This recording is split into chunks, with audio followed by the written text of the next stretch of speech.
Apo, به جان بخویم به پران آپو. ایرا رادیو دنگی گله.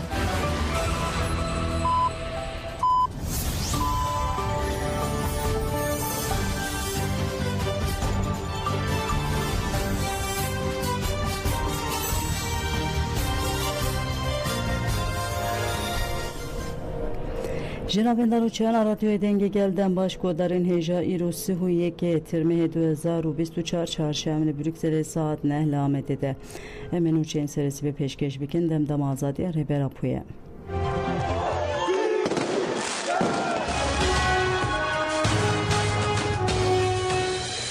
تصویر من به مستقبل را به روز پیشتا نینه از بخا نه انسان برامه 300 انسان پیشتا با کسته که واضحه نممکنه نه جیانا بره نه جیانا هیرو از نپیره از هیرو نه جنینه جیانا منه هیرو تنه تماما از جیانا بد که 100 سالیش بشن داره جیانا بمرنی ارتشا ترکا داگیر کر لهرما اومر یا مردین دست بتفگر کنو یا عسکری کر داگیر کران لگوند نافچه مردین نسیبینه خرب رشک طلاته جبلگیراو او چاله دست بتفگر کنو یا عسکری کر او هرم جالی والی داگیر کر مردین و جبو 15 روزان دبن ناوی هرما اولهی لولاتیان هاته قدخه کرن هما پشتی قدخه عسکران دست به ایریشان کرن عسکران داگیر کر آگر به دارستان گونده طلاته جی خستن گوندیان خوست به امکان خواه آگر و میلینن لعسکران گوندی آستن کرن شواتا لهرم جبر گرمای هوای بر بلاو دبه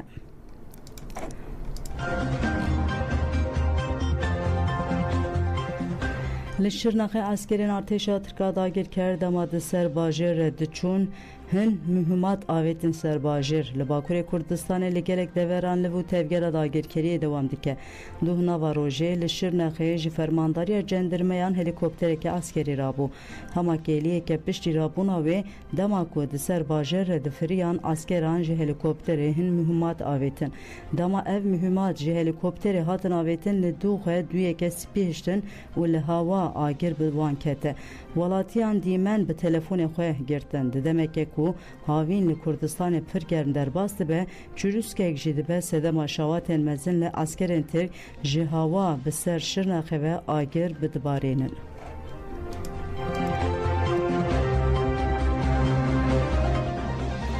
پیامان نوبت آزادی رهبرم آرمانجا بنگهین نوبت آزادی کل فرانسا بازار استراسبورگ 25 حزیران 2012 ده جب آزادی فیزیکی رهبر پو بداوی کردن سیستم اشکنجه این حال دست بکن در سال 2013 ده بریارداری دوام دیگه چالاکیا کو هر هفته به کمک کرد کرد دوست وانی اروپا دوام دیگه که ده هفته 630 ده هفته 630 ده کوماج آلمانیا بازار ساربوری کنه حسن توری لیلاو شیخ حامد و آگید کاپلان نوبت دور گرتن کومانو دیار کرد که حتی آزادی رهبر جلان و سوگر به کرد دوستن وان و نوبت آزادی بدومینن دوجی اندام نویندا جواکا کرد دموکراتیک آسان اولدیا فرانسا چون سردانا چالک کرن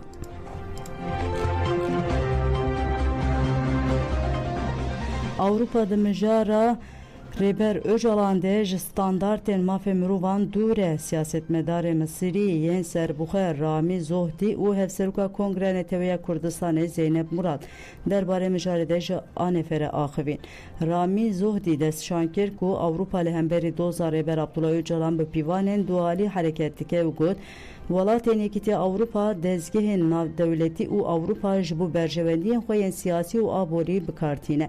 CPT jî yek ji van saziyan e ku bi van standartan vegirêdayî ye. Ev jî bin pêkirina mafê mirovan e û neadîlane ye.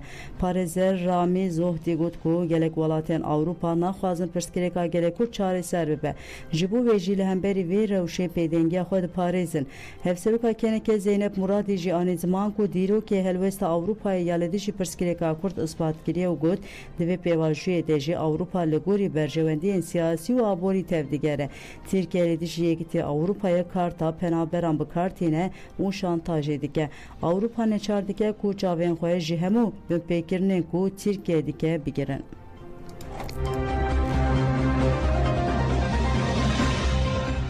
Jinek ji rengê serhildanê avaşîn çirav rojnamevan stêrk Andok di nivîsa xwe de diyar dike ku li Erdgariya Kurdistanê her zarokek bi raperînê dest bi jiyanê dike.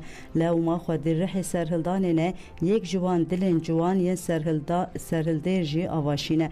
Rojnamevan Andok bi gotinên avaşîn ku dibêje ez zaroka serhildanê me dema ji dayîk bûm dayîka min li şûna şîrê xwe şîrê Pak ê Kurdistanê damin. Bavê min li şûna ezanê navê Kurdistanê di guhê min de got û hatina min pîroz kir. Navê min jî kirin serhildan û gotina min adespêkê bijî serok apo bû. Lehengiya Agîd Aşka Zîlan sekna Berîtan li dijî xiyanetê govenda sema ya bi govendê re ji min re ji aliyê pîrka min ve hatiye gotin. Herkeziyê porê min bi hêviyekê hatiye hûnandin. Li quntarên ciravê beziyav Baziyam min hêviyên xwe li çiyê şîn kirin. Serhildan di sala 2014 de ji botanê tevlî nava Refên gerîla bû. Navê xwe guhert û navê avaşîn çirav bijart. Coşa xwe ya jiyanê, enerjiya xwe ya erênî, mîna çemekî da xuya kirin. Lêgerîna xwe ya li heqetê bi lêpirsînê kûr kir. Ji bo bibe milîtaneke xurt a rêberapo li dijî jiyana koletiyê têkoşîn kir. Li çiyayê Katoyê di her kêliya jiyanê de azadî hêz kir û li nirxên şehîdan xwedî derket. Di sala 2017 de li Katoyê di êrişa dagirkeran de tevî hevriyên xwe heta dawiyê şer kir û tevlî karwanê Nemirên Kurdistanê bû. Hêzên Rizgariya Efrînê li ser xeta Ezaz, Mare û Babê li dijî çeteyên dewleta Tirk çalakî li darxistin. 26 Tirmeyê li ser xeta Babê di çalakiya Sekwanî de dagirkerek hate kuştin. 27 Tirmeyê li ser xeta Ezazê şervanan çalakiyeke Teybet li darxistin. Di encamê de 6 çete hatin kuştin. 28 Tirmeyê li xeta Merê jî çeteyeke hate kuştin û 2 çete jî birîndar bûn. Cenazê şervanê Qesedê Facir El-Esef li Hesekê hate veşartin. Şervanê Hêzên Sûriya Demokratîk Qesedê Facir El-Esef di 26 Tirmeyê de li Dêrazorê şehîd bû. Duh ji girsiyê qelebalix cenazeyên şehîd El-Esef birin goristana şehîd dijwar ya li gundê Dawîdiyê. Piştî rêzgirtina li goristanê li ser navê Meclisa Malbatên Şehîdan Mustafa Osman axivî got şehîd lehengên efsanevî ne û wan tevayî herêmên Bakur û Şatê Sûriyê ji dagirkeriye parastine. Ji fermandarên Meclisa Leşkeriya Hesekê Şoreş Hesekê jî axivî got heta rizgarkirina tevayî herêmên dagirkeriyê em ê li ser şopa şehîdan têkoşînê bikin. Piştre wesîqeya şehadetê ya şehîd Fecîr El-Esef hate xwendin û radestî malbatê wî hat kirin. Şehîd Fecîr bi telîlî û duruşmeyan hat spartin.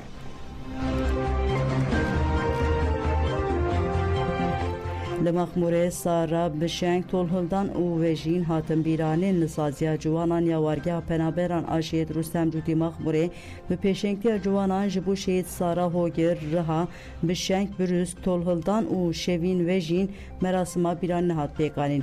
Piştî rêzgirtina endama tevgera jinên ciwan Viyan Budak axivî got van lehengên ji bo azadiya rêberapo û gelê Kurd heta dawiyê têkoşîn kirin ji me re mîrasekê mezin hiştin.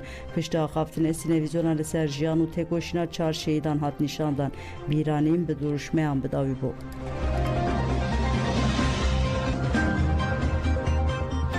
Berdevke Komisyona Çand û Ziman a Dem Partiyê Parêzer Cemîl Turhal Balsak got ya ku nikarin xwe li ber govendê me bigirin coş û berxwedana me ye. Cemîl Turhal Balsak li ser girtina ciwanên ku govend girêdan ji anefere axivî got li Tirkiye cihêkarî û înkareke hişk heye. Êrişên li dijî dawetan girtina ciwanên ku govend girêdanê jî di vê çarçoveyê de hatine kirin. Desthilatdariya AKP MHP girtîgehan weke amûrê gevxwarinê bikartîne. Her dem zimanekî êrişkar û nijadperest bikartînin û Kurdan dikin armanc. Mixabin dadgerî ticarî nebûye alîgirê rastî û mazlûman biryarên siyasî dide. Kurd ji hemû mafên xwe bêpar hatine hiştin û têne înkar kirin. Girtina ciwanan jî bi bahaneya propagandayê ye û strana yekparêstî ya Tirkiye dane guhdarkirin ev ji tirsa wan nîşan dide. Parizer Cemile Turhalı Balsak heri davi gud edi tezane ku kadroy MHP li nava dadgeri û bürokrasiye bicih bûne. Fereseta emek gevir li ser gevir serî li ser beden nehêline. Ev dozek valeye û divê beraatê bi encam bibe. Lê eger biryarên cezakirine bê nedayîn jî divê em matmayî nemînin.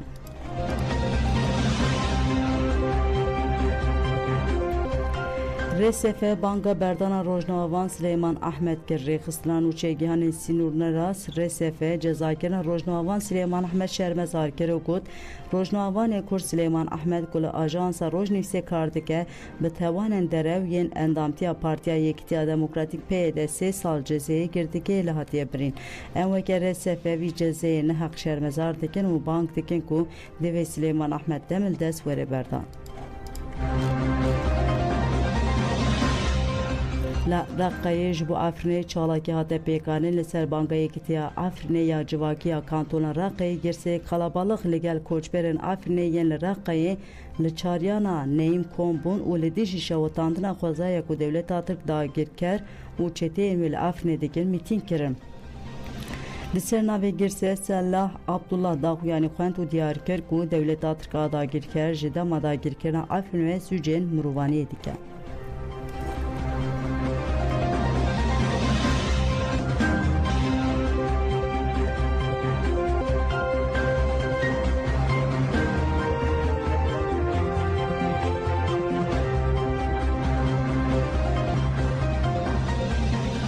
Şandaya internasyonalist ku xwestin biçin Şengalê hatin astenkirin şandeyek ji Swîsra, Almanya û İtalya xwestin biçin Şengalê û çalakên salvegera dihemîn ya fermana siyê tabaxa 2004 bişopîne çûn Iraqê.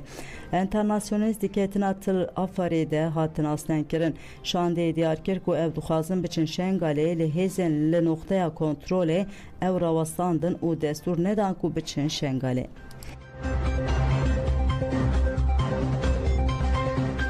Nivîsên Kurdî yên ji aliyê walî ve hatin jêbirin cardin hatin nivîsandin. Nivîsên Kurdî yên wekî pêşî, peya û hêdî yên li ser riyan ji bo hişyarkirina ajûkeran wesayîtan hatibûn nivîsandin bi biryara walîtiyê hatibûn jêbirin. Şaredarî cardin heman nivîsan nivîsandin. Li Amedê du malbatan şerkir jineke jiyana xwe ji desta hat diyarkirin ku li navçeya Amedê bajarê nû taxa şehîtlik du malbatên xizmên hevin ji ber erd şerkirin. Di şer de çek dar û kevir hatin bikaranîn 6 kes bi çekê birîndar bûn û rakirin nexweşxaneyên cuda.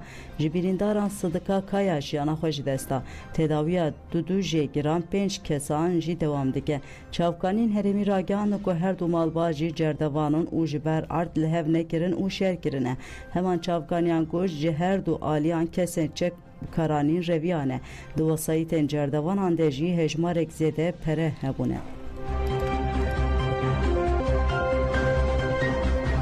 Lideri Hamasê İsmail Haniyê hate kuştin li gorî nûçeya ku televizyona Îranê Spartî Artêşa Muhafizên Şoreşê serokê Büroya Siyasî ya Hamasê İsmail Haniyê li Tehranê de encama êrişa li ser avahiya wî hatiye li darxistin demir.